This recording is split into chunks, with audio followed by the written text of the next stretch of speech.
So I am Jewish, as I told you last night. And I've also, I'm sure, have told you, and you all know, that Jesus is not only the Savior of the world, and He's not only the Creator of the universe, but He's also Israel's Messiah, long-rejected Messiah. And throughout the Old Testament, there are over 300 prophecies in the Old Testament that Jesus fulfilled. My three favorites, if I had to pick three favorites, Micah 5:2, Micah chapter 5 verse 2, that the Messiah will come out of Bethlehem Ephratah. Micah lived about 700 years BC. The Messiah would come out of Bethlehem Ephratah. Also, Psalm 22, beginning in verse 14, the Messiah's hands and feet would be pierced. His bones would go out of joint, which is what happens with crucifixion. And lots would be cast for his clothing. David wrote that 1,000 years BC. Isaiah 53, the Messiah would be despised and rejected. And through His stripes, we are healed. Amen. Now, who came out of Bethlehem, whose hands and feet were pierced, and whose bones went out of joint, whose clothing was lots cast for, and who was despised and rejected? You got to be brain dead not to know that Jesus. He's all over the Old Testament. And Jewish unbelief is prophesied throughout the Old Testament and the New Testament. There's tons of scriptures about Jewish unbelief, and that for the majority of the Jewish people, the unbelief would be present through the millennium.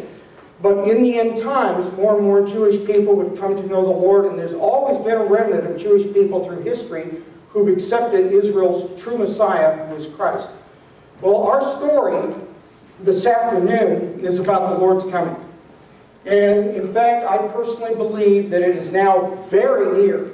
And I'm going to share with you why, but I've got three scriptures the Lord laid on my heart before we actually begin. First, 1 John chapter 2, verse 16. Actually, we'll begin in verse 15. Do not love the world, nor the things in the world. If anyone loves the world, the love of the Father is not in him. For all that is in the world, the lust of the flesh, the lust of the eyes, the boastful pride of life, is not from the Father, but is from the world.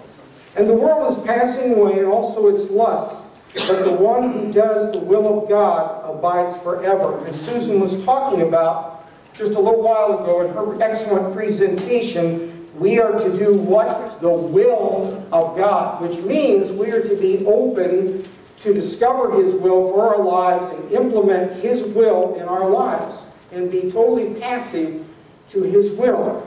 So do not love the world, nor the things in the world. If anyone loves the world, the love of the Father is not in him. Second scripture the Lord impressed upon me before we actually begin. Hebrews 9:27. And inasmuch as it is appointed for men to die once, and after this comes judgment, there is no such thing as reincarnation. It is a lie of Satan. Yep. We have resurrection, that's the truth. But there is no reincarnation. People do not go through successive lives. It is appointed for men to die just once, and after this comes judgment. So Christ also, having been offered once to bear the sins of many, shall appear a second time for salvation without reference to sin when the Lord comes back. To those, in the New American Standard it says, to those who eagerly await Him. The whole idea of this conference is that we are to be eagerly awaiting the Lord's return. Not lukewarm, but all ready to go and leave this world, which really offers nothing when we really think about it, and to be with our Lord and Savior. Third scripture the Lord impressed upon me just a moment ago. Philippians chapter 3, verse 20. Once we receive Jesus, our citizenship is no longer in this world. We're not citizens of this world anymore once we receive Christ. We're just passing through. For our citizenship is in heavens, Philippians 3:20, from which also we eagerly, notice it says, New American Standard, for which also we eagerly wait for a Savior, the Lord Jesus Christ, who will transform the body of our humble state into conformity with the body of His glory. We get our resurrection bodies that is coming at the rapture by the exertion of the power that He has even to subject all things to Himself. Amen. Those three scriptures I wasn't planning to cover. The Lord just impressed those scriptures upon me just a moment ago. We need to be fired up, excited about the Lord's coming, ready to see Him, ready to meet Him in the air, because He is coming, and these are the end times. This is not something we play around with, as Susan so wonderfully expressed in her segment a moment ago. We need to be serious with the Lord. Amen. It's not something we make jokes about. It is something that we need to be downright, totally serious, but eager in our love for Him and our desire for His return. And ever since I got accepted the Lord, October 1979, the Lord gave me a mission to teach end-time Bible prophecy. That's what He wants me to do. And in recent years, I've become more and more excited because I know He is truly coming back very soon, and that's what our discussion is about right now. So, our first scripture, let's go to Genesis chapter 1, verse 14. How many of you, let me just take a show of hands, how many of you are aware that there are some extremely rare lunar eclipses this year and next year? Yep. These are very rare. And we're going to talk about just how rare they are. Well, let's look at some basic scripture about signs in the skies. Genesis 1:14. Then God said, "Let there be lights in the expanse of the heavens to separate the day from the night. And let them," that is the lights in the heavens, "be for." Now, this comes as somewhat of a surprise. Skip the first, if you've got that scripture up, skip the first thing it says. It says, "For seasons, for days, and for years." Well, of course, the lights in the expanse of the heavens are to mark our seasons, mark our days, mark our years. That's how we measure the seasons, the days, and the years. But what might come as a surprise if you're not familiar with God's Word is that these lights in the expanse of the heaven, the Lord says, first of all, they're for signs. The Lord has given us the heavenly lights for signs about Him and what He is doing. And in fact, one of the most famous signs in the skies in all of history was the Star of Bethlehem 2,000 years ago when Jesus was about to be born. And there have been many through history. From here, let's go to Joel chapter 2. So we're still in the Old Testament, and we go to Joel chapter 2, and specifically, let's begin reading in Joel chapter 2, verse 28. And this is a scripture that has been illustrated in this conference, and it will come about after this. And this is for these end times that we're living in, that I will pour out my Spirit on all mankind. That's one of the reasons we're meeting here. And your sons and daughters will prophesy. Your old men will dream dreams. Your young men will see visions. How many of you here have had at least one dream about these end times? Raise your hands. How many of you have at least one dream ever about these end times? Look at this. Anybody here ever had a vision about these end times? Raise your hands. Okay, see? The scripture is fulfilled. Your sons and daughters will prophesy. Your old men will dream dreams. Your young men will see visions. And even on the male and female servants I will pour out my Spirit in those days. And I will display wonders in the sky. This is for the end times, and on the earth. Blood, fire, and columns of smoke. Now there's two types of wonders in the sky. Two types. Man-made wonders in the sky. Why? Because of Daniel chapter 12, verse 4, which we looked at yesterday evening. Knowledge will increase at the time of the end. Remember that from last night? Daniel 12:4. What are man-made wonders in the sky? Aeroplanes, flying machines. It wasn't until 1903 that man took to the skies in his flying machines. So the flying machines that we today take for granted have only been present for this amount of period of time. Well, Adam lived way back here 6,000 years ago. And from 6,000 years ago until 1903, there were no flying machines. Anybody see the movie, Those Magnificent Men and Their Flying Machines from 1965? If you've never seen it, go get it. Wonderful comedy, great for kids, great for grandkids, totally clean. Wonderful movie. So, one of the signs in the skies in these last days is man-made. Airplanes, that knowledge will increase the time of the end. Spacecraft, that's another man-made wonder in the sky. But there are also other wonders in the sky that are from the Lord. And that's what we're going to be talking about this afternoon. One more scripture before we actually begin, and that's in Luke chapter 21, verse 25. So let's go over to Luke 21, 25. Jesus here is speaking And, all right, hold on. Luke 21:25, Jesus is speaking, and here we go. And there will be signs in sun and moon and stars. Stop right there.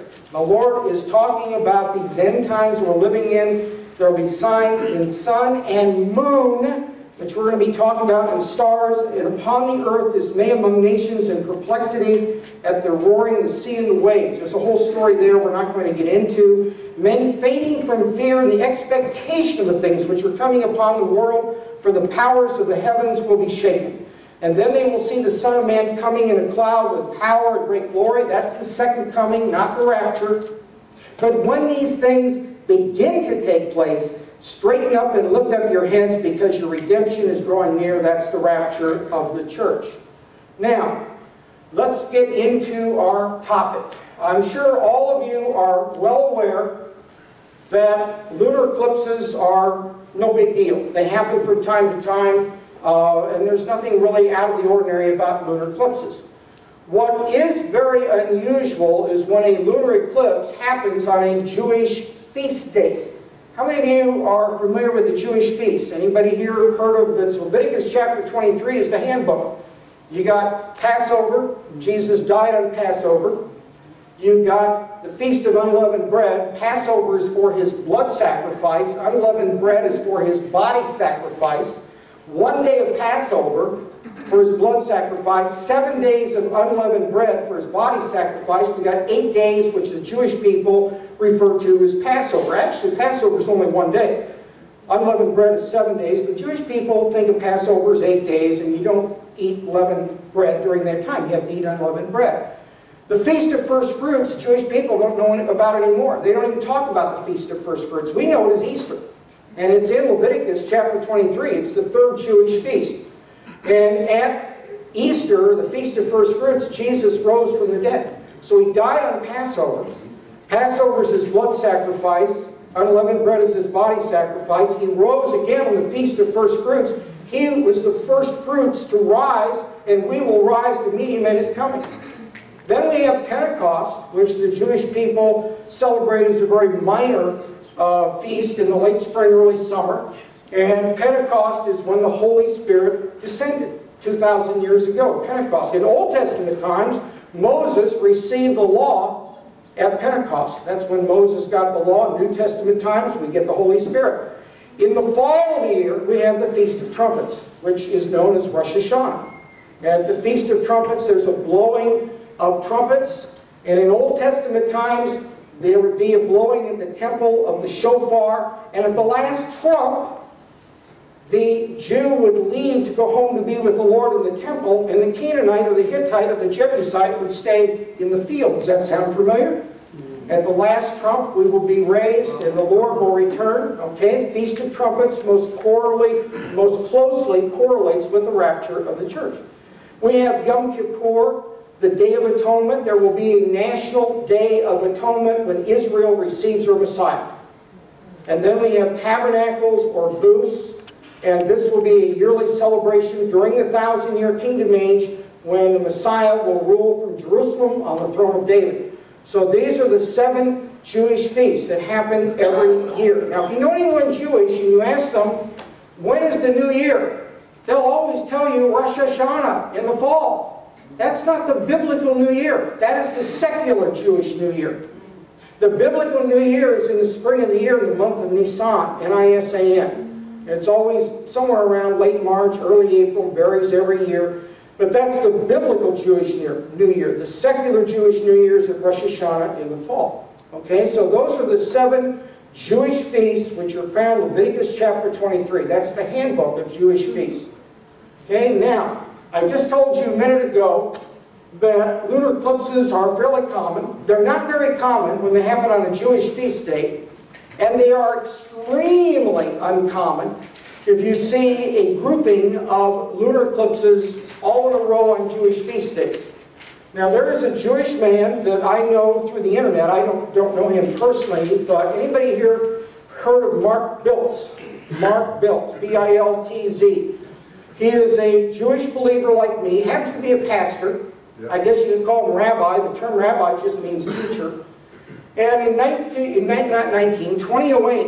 2008, Mark Biltz, knowing there'd be signs in the skies in the last days, he knew about all the scripture. He said, you know, I think I'll go to NASA's astronomical data and see what I can find for eclipses and unusual occurrences in the heavens.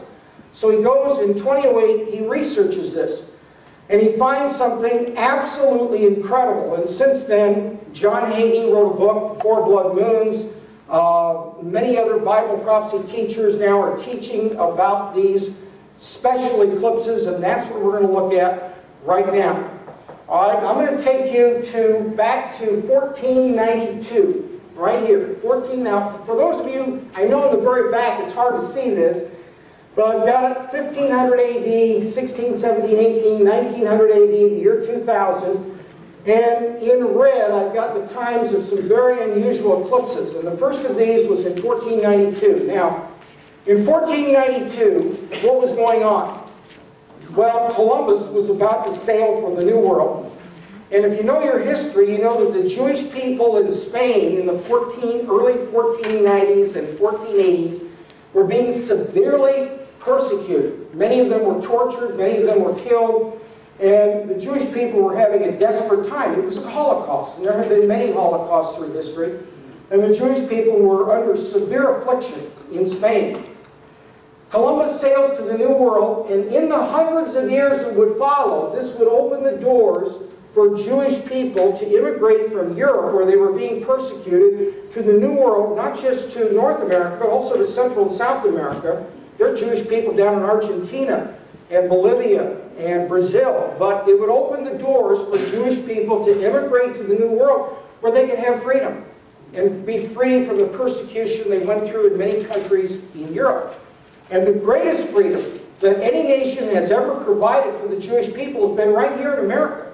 It is a blessing to be Jewish, as I am and Mark is, and to be living free in America. We're both born in 1950. We're the same age.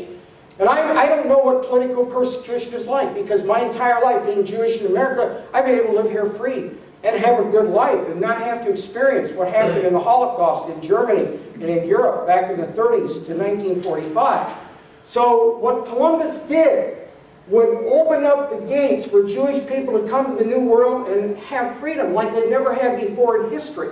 Now, right after 1492, in 1493 and 1494, 2 consecutive years, on Passover of 1493 and Tabernacles of 1493. First Jewish feast of the year, Passover. Last Jewish feast of the year, Tabernacles. And then in 1494, again, Passover and Tabernacles, 4 total lunar eclipses. Now, let me describe to you what a lunar eclipse is. When the Earth passes in a direct line between the sun and the moon, the shadow of the Earth covers the moon. And I'm sure all of you have seen a lunar eclipse. You actually will see something when it starts. It looks like this, and then you'll see as the Earth's shadow begins to move across, the moon gets darker and darker, and finally when the Earth's shadow covers the moon assumes a reddish glow, a reddish hue. And that's why they're called blood moons, because the moon in a total lunar eclipse has a reddish hue to it, and it's been given the term blood moon. I prefer personally just the term lunar eclipse. So in 1493 and 1494, 2 years after Columbus sailed to the New World, we have 4 lunar eclipses on successive Passover Tabernacles, Passover Tabernacles. Now this is a very, very rare event. And in fact, the next time this would happen would not be for hundreds of years. We're talking about 100, 200, 300, 400, about 450 years later. In 1949 and 1950, the same thing would happen again. Now what happened in 1948? May 14th, 1948, at midnight, the British tricolor was brought down from the flagpoles in Palestine, and the Star, do we have a Star of David on one of these things? I don't know. Here they are right here. We're going to talk about this later, so hang on to that.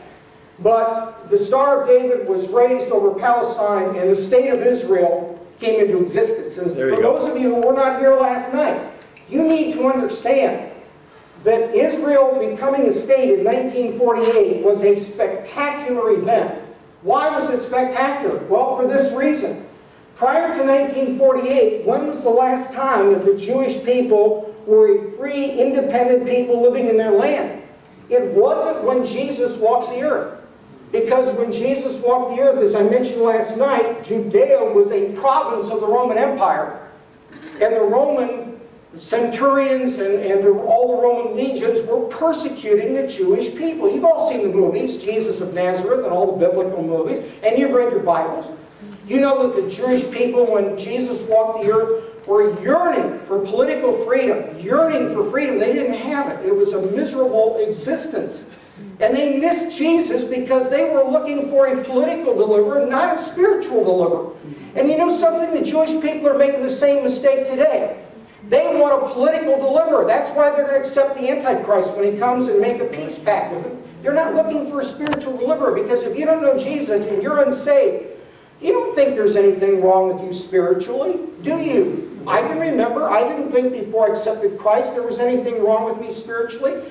Unsaved people think, hey, spiritually I'm just as good as the next guy. Not true, but that's what they believe. So the Jewish people today are making the same mistake. They're looking for a political deliverer today, not a spiritual deliverer, and they will accept the Antichrist and make a false peace treaty with him right after the rapture of the church.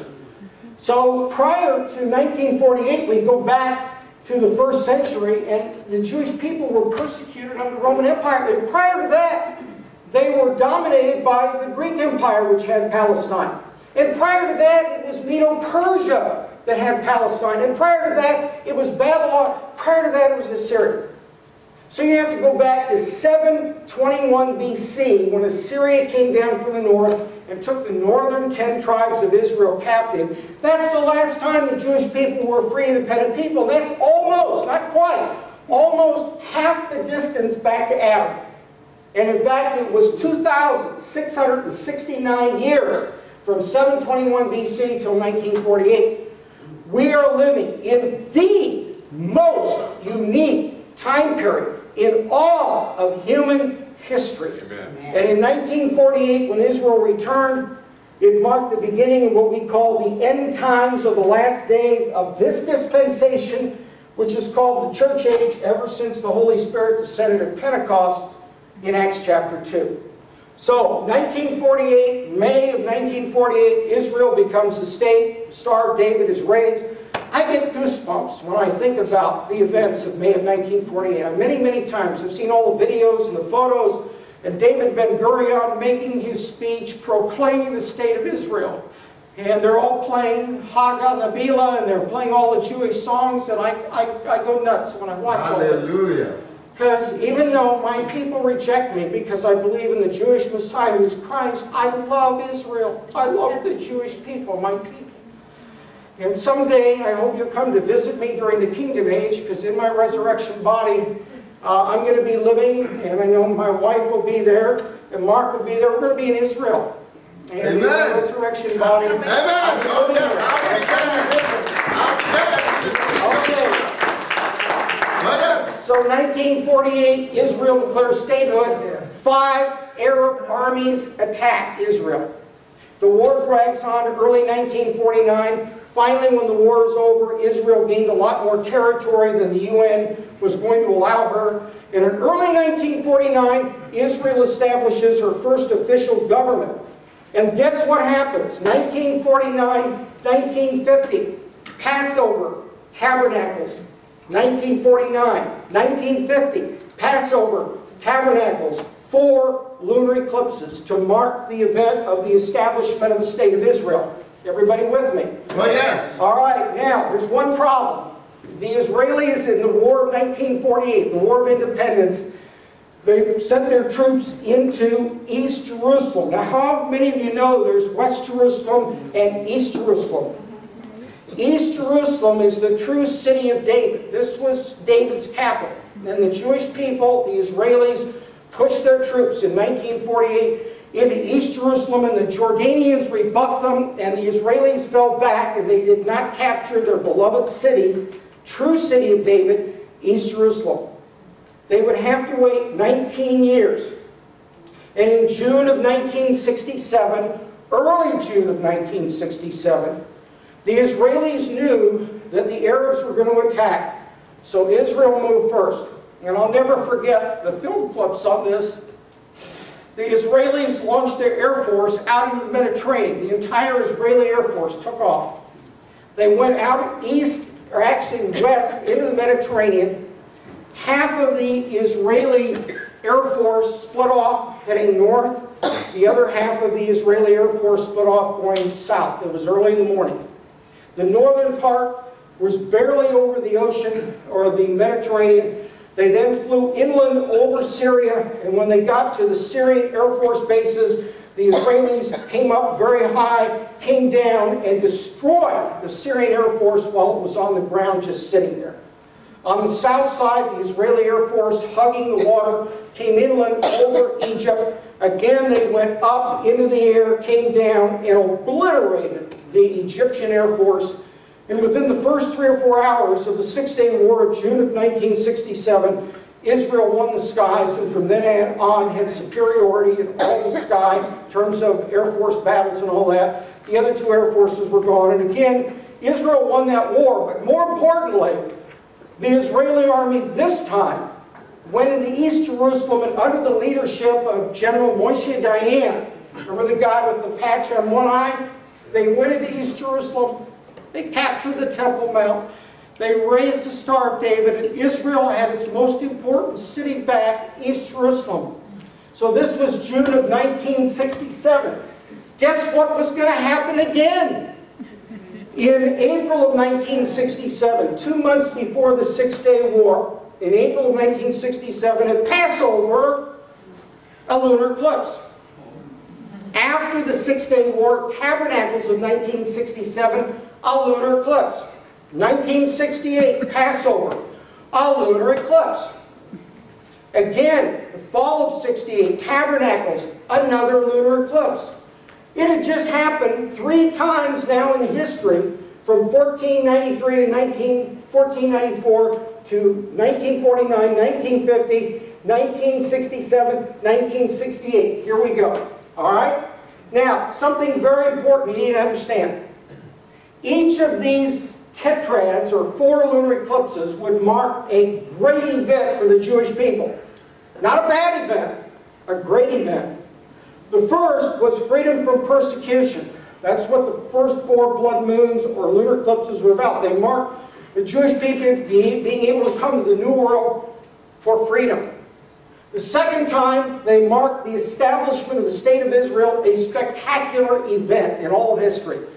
In fact, do you realize that Israel's return in 1948 was the second best event for the Jewish people ever? You say, wait a minute, why the second best event? Because the best event is going to be the second coming of Israel's Messiah, who is Christ. That's the best event for Israel. Let me tell you something else. The second worst Holocaust for the Jewish people. There have been many Holocausts. From the time the Romans surrounded Jerusalem in 70 AD, that was the first Holocaust in the church age.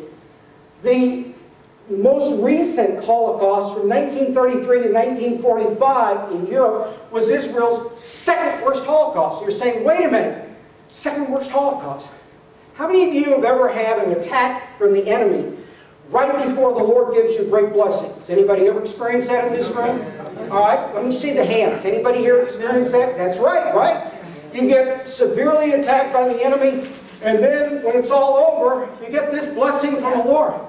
We know that all who desire to live godly in Christ Jesus will be persecuted. Right? No surprise. That's what the Scripture says. 2 Timothy chapter 3, verse, I think it's verse 12. 2 Timothy 3:12. I believe. Someone look that up. But all who desire to live godly in Christ Jesus will be persecuted. Well, the Jewish people are paralleling the church, but their second greatest event in all history was 1948, and the second worst Holocaust happened right before. When's the worst Holocaust? Well, the worst one will be beginning a little more than 3.5 years after the rapture of the church during what we call the Great Tribulation, the final 3.5 years before the second coming of Israel's Messiah. So after the rapture, the Antichrist will make a peace treaty with Israel. That's Daniel 9:27. There'll be a false peace for 3.5 years, and then what we call the Great Tribulation, when the Jewish people will be severely persecuted, worse than what happened in Europe in the 1930s to 1945. This will be a worst Holocaust. It will be the worst Holocaust in history, but it will be followed by the greatest event in all of history for the Jewish people, the second coming of their Messiah. Okay? So, we have a great event associated with the first group of 4 eclipses, freedom from persecution. Then we have eclipses associated with another great event for the Jewish people, the establishment of the State of Israel. And let me ask you a question. Let's say your name is, I don't know, Ben Silverstein. Nice Jewish name. Your name's Ben Silverstein, and you're living, I don't know, in Europe, 1925. And somebody comes up and says, Ben, you're Jewish, right? And Ben says, yep, I'm a matzo ball, blintzes eating heat, okay? And Ben did I say Silverstein? Okay. And they say, Ben, what would you like to see happen for your people, the Jewish people, 1925? Ben would say, I would like our people to live in freedom in Palestine and have a state. Okay, Ben, you got your state. Now what do you want? Well, you know, now that we have our state, I would like Israel, the new state, to have her most beloved city. Ben, what's Israel's most beloved city? Jerusalem! Everybody knows that. At Passover for centuries, the Jewish people would have Passover and say, next year in Jerusalem. Well, today it's happened, but for hundreds of years, thousands of years, that was not the case. Okay, Ben, you got Jerusalem. What do you want next? The third temple to be built. All right? The first group of eclipses, freedom from persecution. The next group of eclipses, Israel becomes a state.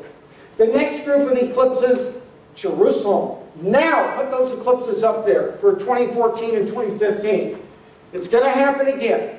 And it's going to begin in just 2 months, guys. In fact, on April 14th, which is 1 day less than 2 months from right now, April 14, 2014, at Passover, there's going to be a total lunar eclipse at Tabernacles, or booths, which is also known to the Jewish people as Sukkot. There will be a total lunar eclipse at Tabernacles or Sukkot. So we got April of 2014, October 8th of 2014. Then Passover, April 4th of 2015, a total lunar eclipse. Sukkot or Tabernacles, September 28th, a total lunar eclipse. And mixed in with these are 2 solar eclipses. On Nisan 1, first day of the Biblical New Year, March 20th of 2015, a total solar eclipse. And then Rosh Hashanah, September 13, 2015, a partial solar eclipse. So we got a lot coming up. Now, let's ask the following question. After 2014 and 2015 eclipses, when will be the next time this will happen? Not this century. Not going to happen again this century. Wow. It won't happen for 500 years into the future. Wow. Mark Biltz went through all the astronomical data that NASA had, and it's not going to happen again until something like 25 something or other. It's going to be 500 years in the future. I would guess that'll mark some great event during the 1,000-year kingdom age. Okay? Now, you don't have to be a rocket scientist to figure out what these eclipses might be involved with, right? All right? So, this is, let me say this, and I want you to listen very closely to what I say. Very closely to what I say. If the Lord continues this pattern, we don't know if He will, but if He continues this pattern, this has to be for a good event for the Jewish people. Not a bad event for the Jewish people. A good event because the other first 3 times eclipses have happened were for good events. So let's ask a question. What good events for Israel remain in these end times? There's only 2. Only 2. Let's ask a question. Is the rapture a good event for Israel? No! Why? Because right after the rapture of the church, the Antichrist appears, who's very bad for Israel, and he'll make a false peace treaty that'll last for 3.5 years, fall apart, and then he'll persecute the Jewish people for 3.5 years, final Holocaust. Rapture's not a good event for the Jewish people. Is any part of the tribulation a good event for the Jewish people? No. All right, there's only 2 good events left. The building of the third temple. Does Israel want to build the third temple? Yes, You bet they do. They have the Temple Institute, many other organizations that are devoted to getting all the clothing ready and all the priestly garments and all the various effects that have to be in the temple. They've got it all ready. But they need a security arrangement with the Palestinians, with the Arabs, by which they can actually build it. They can't build the third temple right now. War would break out. So the third temple is one of 2 great events for Israel. What's the other one? Second coming. Okay, that's the only 2 things left in these end times that are good for the Jewish people. Question: could these eclipses in 14 and 15 be for the second coming? No! Why? If the rapture happened even this year, which we don't know, there's 7 years till the second coming. So these eclipses cannot be for the second coming. They're too early. So the only good event that could be associated with these eclipses is the building of the third temple. It's the only one left, guys. Now, let's take a look at where we are in time right now. How many of you are familiar with something called the parable of the fig tree? How many of you have heard of the parable of the fig tree? So many of you apparently haven't heard of the parable of the fig tree. All right, some of you have. Let's turn to Matthew chapter 24. Matthew chapter 24. In Matthew chapter 24, Jesus is speaking in verse 32.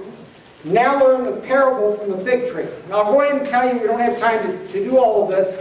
Hosea chapter 9, verse 10, Israel is God's fig tree. Hosea 9:10. Israel is God's fig tree.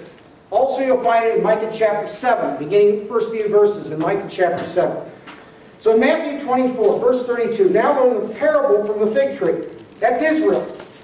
When its branches already become tender and puts forth its leaves. Remember, Israel's been gone for a long, long, long time. When you see the fig tree, which is Israel, put forth its leaves, you know that summer is near. Now, we are not told to look for Israel bearing fruit. We are only told to look for Israel bearing leaves. You know why? Because we're going to go bye-bye before Israel bears fruit. We go bye-bye here at the rapture, and Israel will not bear fruit until she receives her Messiah at the second coming. So Israel will finally bear fruit at the second coming when she receives Christ, her Messiah. We go bye-bye here. So the Lord is telling us as believers in Him in Matthew 24 that we are to look for the fig tree bearing leaves, not fruit. You know that summer is near. What is summer? We're told in Luke 21.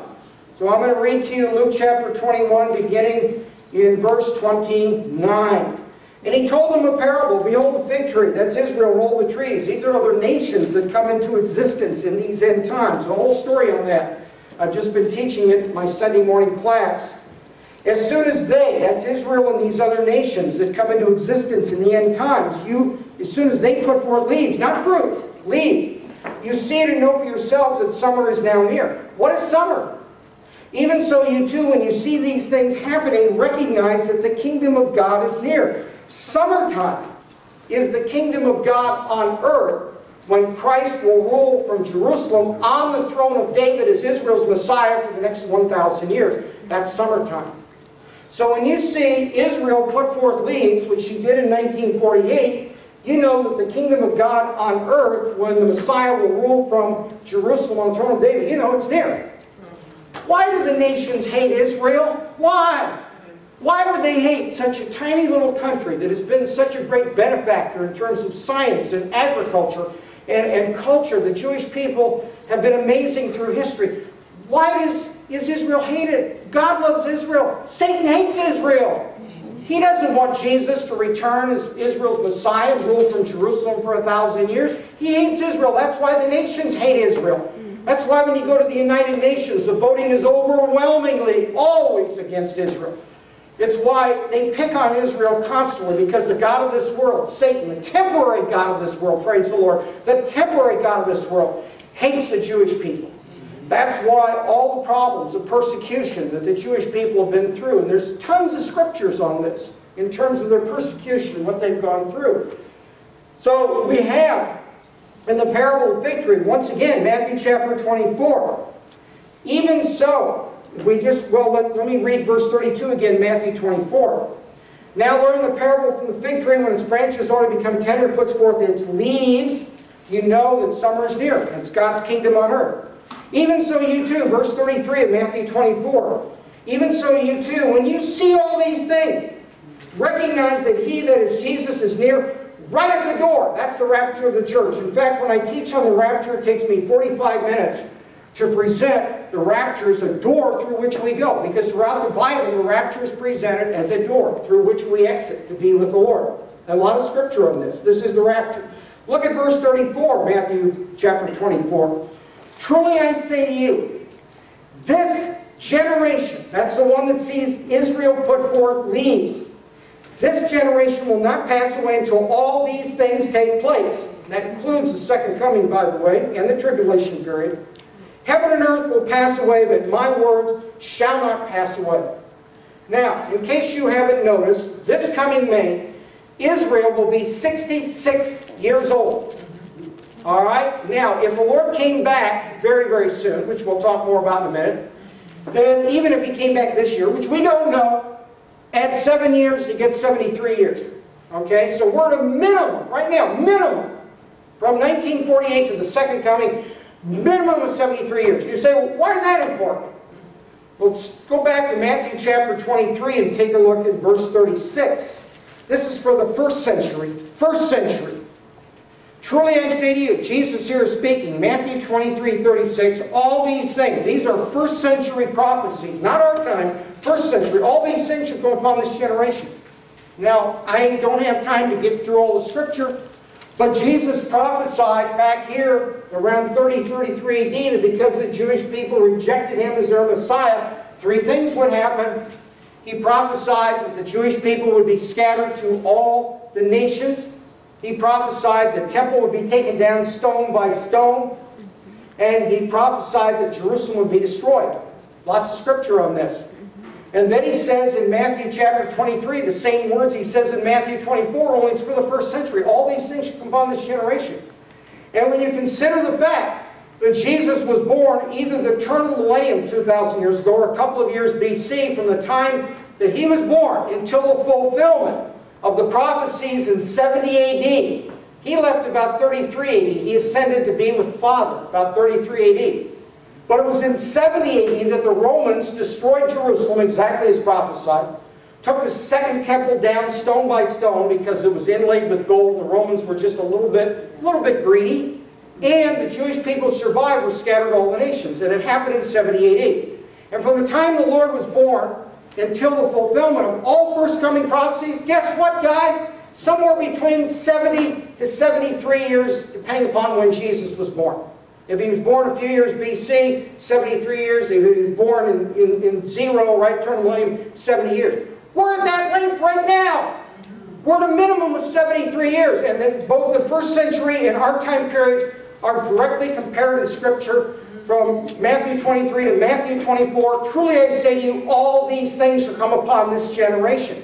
First time in the first century, 70 to 73 years. We're now at a minimum of 73 because if the Lord did come back, if he came back this year, 66 plus 7 is 73. So we're there right now. All right, now let me share something else with you that is fascinating. 3 times so far these eclipses have happened. We haven't started the 4th time. And with the exception of one eclipse, all of these eclipses happen after the big event. What am I talking about? 1492, Columbus sails here, but the 4 eclipses happened the next 2 years after Columbus sailed to the New World. 1948, Israel becomes a state. Early 1949, Israel forms its first permanent government. Right after that, 4 eclipses. The only exception was in 1967 when there was one eclipse at Passover in the spring of the year. Then Israel captured East Jerusalem. 2 months later, in June of 1967, Then the other 3 eclipses, the Tabernacles of 67, and again in Passover of 68, Tabernacles of 68. So 11 of the 12 eclipses have been after the big event. Now, will the Lord continue this pattern now? We don't know. We don't know if He'll continue the pattern. But let me say this. What will it take to build the 3rd temple? What's it going to take? Well, here's what's going to take. Number 1, the rapture must occur first. You see, the Israelis can't go up to the Temple Mount today and say, we're going to build a 3rd temple. You know what happened? War would break out. The Arab armies would be coming in from many nations. The Palestinians would be fighting. The Palestinians control the Temple Mount. They're very restrictive of how many Jewish people can come up on the Temple Mount. They don't like it. Now, Israel gained control in 67 when they captured Jerusalem back to the Jordanians and the Palestinians. And to this day, the Jordanians, no longer the Jordanians, the Palestinians control the Temple Mount. So you got to have some type of security arrangement for Israel to be able to build a 3rd temple. So the first thing you have to have is the rapture. Why? Because that will release the Antichrist onto the world stage. What's he going to do? Well, the Antichrist is going to make the Daniel 9:27 covenant. This is, let's turn to Daniel chapter 9. Lots of stuff here. We clearly don't have time to get into this. How many of you are familiar with Daniel's 70 weeks of years? Anybody here familiar with Daniel's 70? Most of you aren't familiar with Daniel's 70 weeks of years? Okay. In Daniel chapter 9, verse 24, Gabriel the archangel comes to Daniel. And Gabriel the archangel comes to Daniel and says, 70 weeks have been decreed for your people. That's for the Jewish people and your holy city. 70 weeks. Each week has 7. That's 70 times 7, or 490 years have been decreed for the Jewish people. Why? To finish the transgression, to make an end of sin, to make atonement for iniquity, to bring in everlasting righteousness, the seal of vision and prophecy, and to anoint the most holy place. What Gabriel was telling Daniel is 70 weeks or 490 years would be given to the Jewish people to literally bring in the kingdom age and bring the Messiah in to Israel. That's what this is about. And that you are to know and discern that from the issuing of a decree to restore and rebuild Jerusalem until Messiah the Prince, capital M, capital P, there'll be 7 weeks and 62 weeks. Let me give you a real quick history lesson. Babylon, under Nebuchadnezzar, destroyed Jerusalem in 586 BC. Okay, 586 BC, Jerusalem was burned by fire by King Nebuchadnezzar of Babylon. More than 100 years later, 450 BC, Nehemiah the prophet was in the court of King Artaxerxes, a Medo-Persian king. And Nehemiah the prophet said, and this is found in Nehemiah chapter 2, if you want to look it up later. Nehemiah the prophet said to King Artaxerxes, the Medo-Persian king, would you let us rebuild Jerusalem? And a decree was sent forth to rebuild Jerusalem. This was 450 BC. And from 450 BC until Jesus went to the cross was 450 years BC plus 33 years AD is 483 years. Why is that important? What do we just read? You are to know and discern from the issuing of a decree to restore and rebuild Jerusalem. This was 450 BC. Until Messiah the Prince, there'll be 7 weeks and 62 weeks. That's 69 weeks or 483 years. Why the 7 weeks, 49 years? That's for the rebuilding of the Second Temple. A whole story on that. We don't have time to get into it. So 69 weeks, 483 years, which was from 450 BC until Jesus goes to the cross in 33 AD. Then after the 62 weeks, the Messiah will be cut off and have nothing. Jesus goes to the cross. He dies, rises again, goes back to heaven. And the people of the Prince who is to come will destroy the city and the sanctuary. What people? The Roman people came after Jesus left, and they destroyed Jerusalem in 70 AD in the Second Temple. And this prince who is coming is of this Roman people, small p. That's the future prince, the counterfeit of Messiah the Prince. That's the end-time Antichrist. And he, this prince who is to come after Jesus left, small case p, this counterfeit prince who is the end-time Antichrist, he will make a firm covenant with the many for 1 week. That's 7 years. That's why we call the 7-year tribulation period Daniel's 70th week. The Antichrist will make a firm covenant with the many for 1 week, and that will begin the 7 years. The Holy Spirit, many years ago, showed me something that I taught, and I'm absolutely certain it's true. When the Antichrist makes this false peace treaty, which is Daniel 9:27, when he makes this treaty, it's going to be a trade. He is going to allow the Palestinians to have their state. How many of you know the Palestinians want a state, right? He's going to allow the Palestinians to have their state. And in trade, Israel gets to build the third temple. Now, turn to Joel chapter 3. Joel chapter 3. So move forward. Oh, you know, I need to exercise a bit more, stay in shape, because teaching is not easy. Joel chapter 3. I do work out every day a little bit, but I'm 63 and, you know, just don't quite have the body of a 25-year-old. Joel, I'm sitting here puffing and puffing. Let's take a look in Joel chapter 3, verse 1. Now, what's going to happen when the Antichrist makes a covenant with Israel? Is that a good thing or a bad thing? That's a very bad thing. All right, Joel chapter 3, verse 1. Good. For behold, in those days and at that time, when I, that is the Lord, restore the fortunes of Judah and Jerusalem, I will gather all the nations and bring them down to the valley of Jehoshaphat. This is the Kidron Valley. This is after the second coming. The Kidron Valley is right between the Mount of Olives and the Temple Mount, and it's in that area that the Lord will come and judge the nations. This is after the second coming. I will gather all the nations and bring them down to the valley of Jehoshaphat, right near the Mount of Olives, where Jesus will return to. His feet will touch down to the Mount of Olives. Zechariah chapter 14, verse 4. So I will bring them down to the valley of Jehoshaphat. Then I will enter into judgment with them there on behalf of my people and my inheritance, Israel, whom they, the nations, I added nations, have scattered among the nations, that's 70 AD, and they have divided up my land. When the Antichrist makes the coming covenant, Daniel 9:27, with Israel and the Palestinians and the other Arabs and other people, says you'll make a covenant with many. We don't know exactly which nations are involved. The Antichrist is going to divide the land of Israel into a Palestinian state. And what will that do? That will incur God's wrath upon this world. And then the seal judgments, and the trumpet judgments, and the vial judgments, as God's wrath falls upon the world during the 7-year tribulation period. Amen. Okay, now, in order for Israel to build the third temple, and by the way, they have to have it built by the middle of the 7 years. Why do they have to have it built? Because in the middle of the 7 years, the Antichrist has a mortal, meaning death. What? Mortal means what? Dead on a slab. The Antichrist has a mortal wound, Revelation chapter 13. And he goes to the abyss. He doesn't go to heaven when he dies. He goes down into the pit. Amos 9:2 King James says, Amos 9:2 King James, though they dig into hell. Do you know where hell is? It's under our feet.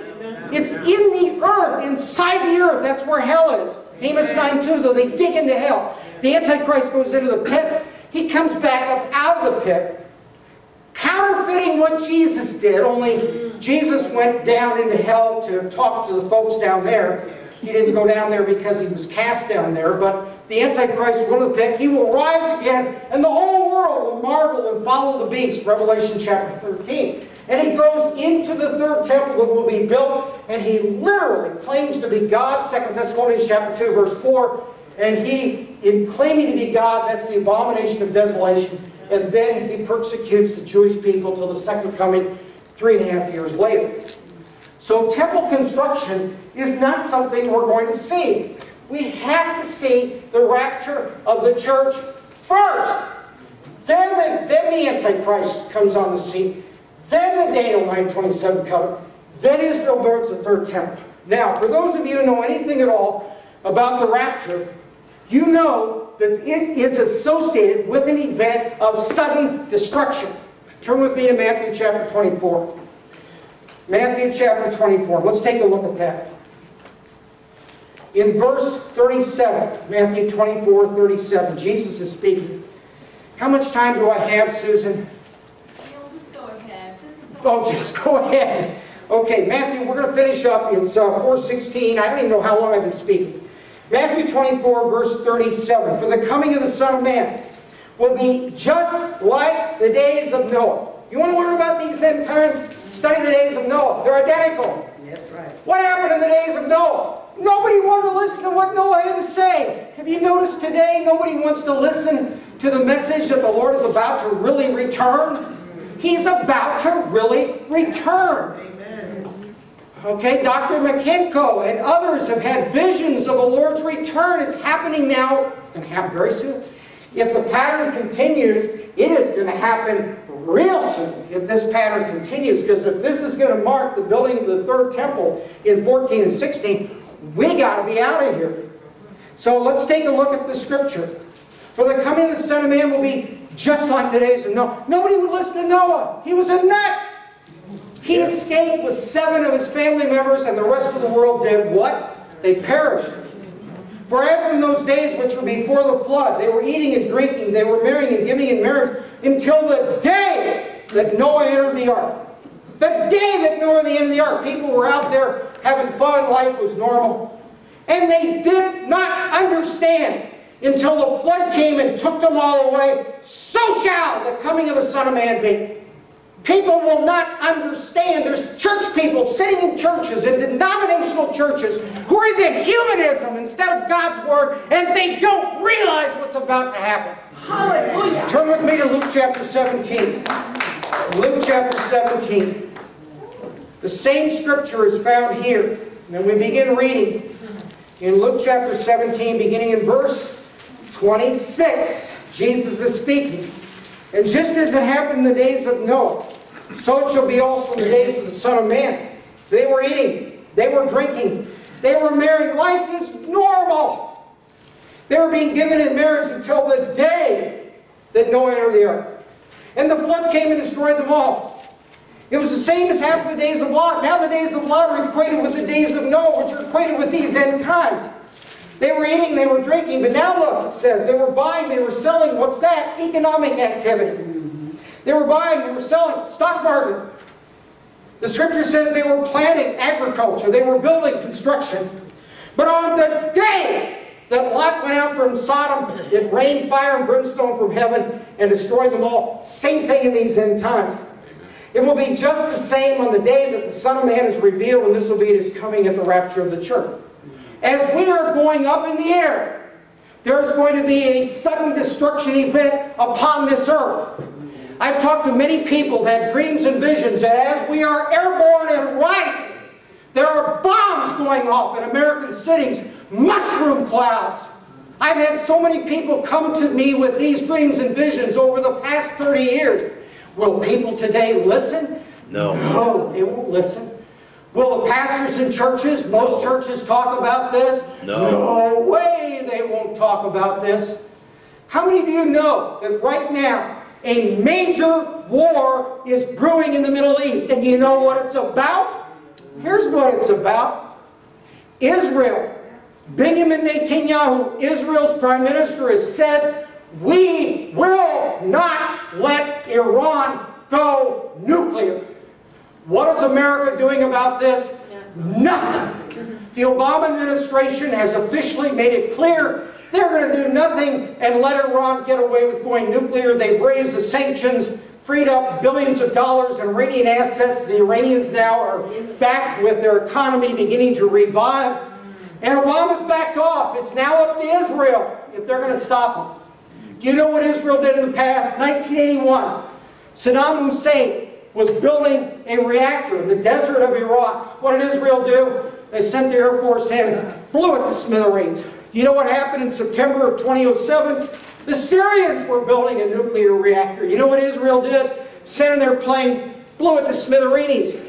Anybody here ever heard of Dr. David O'Yor? Yeah. Dr. David O'Yor, who is from Africa, and he is an evangelist. He's studying in Israel, I believe, biochemistry. He had a powerful vision sometime in the last 2 years. Yes. Yeah. He saw the Israeli planes taking off and leaving Israel. He saw a huge explosion over Iran. He saw the Israeli planes flying back. All of them made it home. Israel is going to have a war with Iran. Very likely that war and the other nations that will pull in will be the sudden destruction event that will be associated with the rapture of the church as per God's Word. How soon will it be? It's up to the Lord. How long can Israel wait?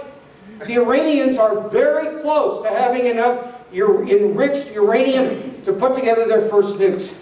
Will it be in the very near future, corresponding with these eclipses in 2014 and 15? Will it be very near so that Israel then, in that war, in the sub-destruction event, then with the Antichrist appearing, by the way, when the Antichrist appears, he's got to pull together this sudden destruction war that's going to engulf many nations, and he'll say, we've got to have world peace. And the Antichrist, using all the satanic power of deception, will pull the nations together in the aftermath of the sudden destruction event. And he'll say, we must have world peace, and he will make the firm covenant with the many that will bring about a false peace that will last for the Jewish people for 3.5 years, and then all hell breaks out during the last 3.5 years when the Antichrist comes back from his mortal wound and goes after the Jewish people during their final Holocaust. Okay. Take a breath. Let me simply say this. Please listen to me. I did not say the Lord is going to come back this year or next year or the year after. Got it? What I did say is that if this pattern of the eclipses continues as it has the first 3 times, if the pattern continues, then these eclipses will mark the building of the third temple, which would mean we got to be out of here really soon. Will the Lord continue that pattern? I don't know. Do you want my personal opinion? I'll be glad to give it to you. Yes. My personal opinion, he will continue the pattern. And these eclipses, in my personal opinion, I'm entitled to my personal opinion. Amen. He will use these eclipses to mark the building of the third temple, and sometime, I don't know, this year, next year, we will rise to meet the Lord in the air. I'm sorry, John, I got too close to your lens. Okay. That's autofocus. All right. Let me stop right here and breathe. Breathe. And let me ask if you have any questions that you would like to bring up. Is this perfectly clear? I don't know how much clearer it could be. There's going to be a war in the Middle East. The war is about to come back. Now, let me give you a final couple thoughts real quick. What is John Kerry doing right now? Secretary of State John Kerry is running back and forth between Israel and Washington. You know what he's doing? He's putting tremendous pressure on Israel to make this final agreement with the Palestinians. No president has ever succeeded. No president, even though they've had envoys since the days of Carter and Reagan and Clinton and now Obama, no president will succeed until the rapture of the church. Then the Antichrist will appear. Then the covenant will be made. But Secretary of State John Kerry is putting tremendous pressure on Israel right now. And if we go very soon, I said if we go up very soon, then this time the covenant will be made, the tribulation period will begin. With that, now...